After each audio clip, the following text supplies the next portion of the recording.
The beautiful Hayward Japanese Gardens is tucked away in an area off of downtown Hayward. Work started on this 1.2-acre hidden treasure in 1979 by master gardener from Japan, Kimio Kimura, who used the principles of traditional Japanese garden art. The gardens, which was completed and dedicated in 1980, would not have been completed without the support of the local Japanese American community. Nichi Bei weekly writer Akiko Managa sat down with Wes Sakamoto and Robert Sakai to talk about the history and elements of the garden. Well, it's not really truly a Japanese garden. And what Kimio tried to do here was to incorporate local California plants with Japanese plants. Well, one thing about Japanese gardens and Kimio, you don't see too many flowers. I mean, Japanese gardens are mostly all evergreen trees and shrubs. I guess, they're not trying to be flamboyant with a lot of camellias and rhododendrons and flowering plants. Well, one of the things was this was a 1-acre site. He wanted to make it appear a lot larger by creating illusions of space, And we had a lot of the existing trees growing along the creek, and in like Japanese gardens in Japan, they call that borrowed scenery. Like I said, we have 800 tons of stone in this garden. Robert Sakai, a young lawyer at the time, talks about the beginnings of the gardens. But the idea came from a former Hayward city councilman, and he was one of my bosses in my law office, Jay Birchfield.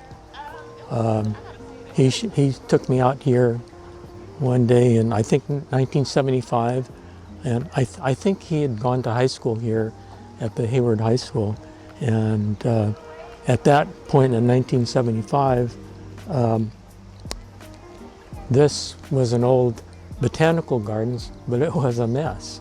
And he was on the Hayward City Council, and he thought this should be a nice garden, and so we talked about doing a Japanese garden. When this started in the mid-1970s, there was a significant community of nurseries that were owned by Japanese Americans. There were a number of nurseries back then, and I think that was the impetus for the garden. Both Robert and Wes share what they love about the gardens.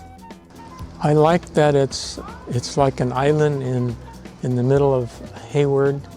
If you come here, like I used to work in a building across the way, and I would come here and have lunch in that pavilion, and I liked it because I could look out on the garden and see greenery, and then in the background I could hear the creek, and that's a nice setting.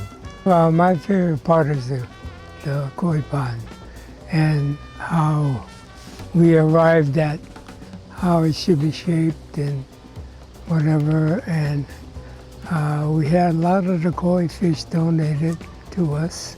Anybody that doesn't know about Hayward's Japanese Garden should come and walk around, bring a lunch, because it's a very peaceful location.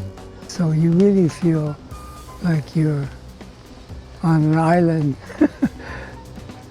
with a Japanese-style garden. The Gardens is located off of A Street in Hayward. The Hayward Japanese Gardens is open daily, except for Christmas, from 8:30 a.m. to 4 p.m. and is free to the public. This is Greg Gloria for Akiko Managa for the Nichi Bei Café.